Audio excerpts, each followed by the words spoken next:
आज आंतरराष्ट्रीय योग दिन आहे आणि आपलं शरीर जर निरोगी असेल तरच आपण आयुष्यातल्या सगळ्या गोष्टींचा आनंद घेऊ शकतो। योगासन हा केवळ व्यायाम नाही तर ते आपलं शरीर आणि मन हे दोन्ही जोडण्याचं साधन आहे। योगमुळे शरीरासोबत आपलं मनही निरोगी राहतं। योगमुळे अनेक आजार देखील बरे होतात। आज आंतरराष्ट्रीय योग दिनाच्या निमित्तानं देशभरामध्ये विविध कार्यक्रमांचं आयोजन करण्यात आलेलं आहे। योगाभ्यास आणि योगाची संपूर्ण पद्धती सर्वांनाच माहिती व्हावी, जगभरात योगाचा प्रसार व्हावा या हेतूने दरवर्षी 21 जून हा दिवस जागतिक योग दिन म्हणून साजरा केला जातो। आपण आपल्या स्क्रीनवर सध्या ही 4 दृश्य पाहतो। यशवंत स्टेडियमवर योग दिन साजरा केला जातोय। नागपूरमधल्या नितीन गडकरी या वेळेला उपस्थित आहेत, तर लखनौमध्ये उत्तर प्रदेशचे मुख्यमंत्री योगी आदित्यनाथ हे देखील आंतरराष्ट्रीय योग दिनाच्या निमित्तानं जो कार्यक्रम आयोजित करण्यात आलेला आहे त्या ठिकाणी उपस्थित आहेत।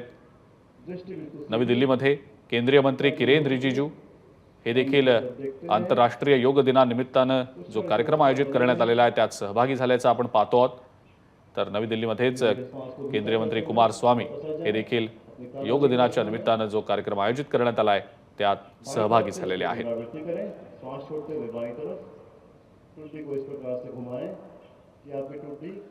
नागपूरमधल्या यशवंत स्टेडियमवर जिथे आंतरराष्ट्रीय योग दिनाच्या निमित्तानं कार्यक्रमाचं आयोजन करण्यात आलेलं आहे तिथे केंद्रीय मंत्री नितीन गडकरी सध्या बोलतायत। आपण थेट जाऊया तिकडे। सब लोग मिलकर योग का जो हमारा योगासन है, एक्सरसाइज है, प्राणायाम है, ये सब नियमित रूप से अगर करेंगे तो अभी हमें कहीं और कोई दवाइयाँ लेने की जरूरत नहीं पड़ेगी। आप सबको आज के इस कार्यक्रम के निमित्त बहुत बहुत शुभकामनाएं।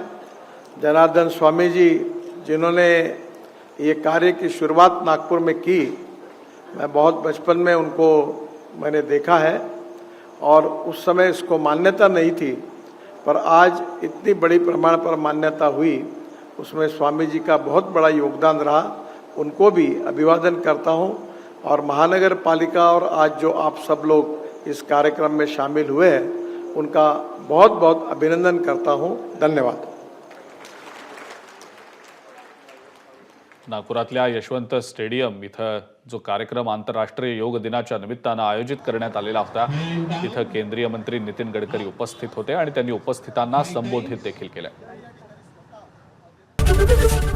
एबीपी माझा, उघडा डोळे बघा नीट।